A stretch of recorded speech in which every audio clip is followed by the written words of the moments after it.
CBI கேட்டது என்ன?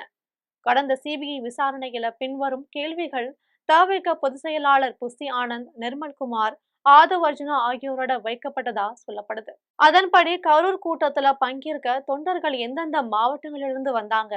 சென்னையிலிருந்து நாமக்கல் வழியாக கரூர் வந்த விஜயின் பயண திட்டத்தை வகுத்தது யாரு?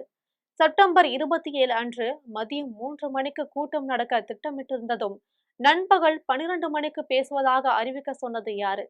விஜய் பேசிக் கொண்டிருந்த போது ஆம்புலன்ஸ் வந்தபோது சரியான தகவல் அவரிடம் தெரிவிக்கப்படலையா?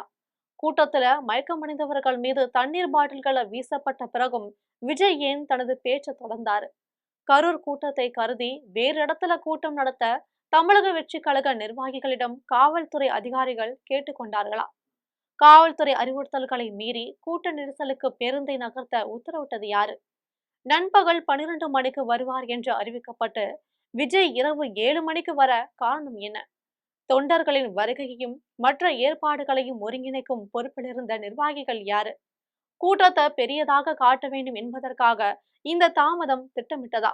இந்த மாதிரியான கேள்விகள் எல்லாம் கேட்கப்பட்டுச்சு.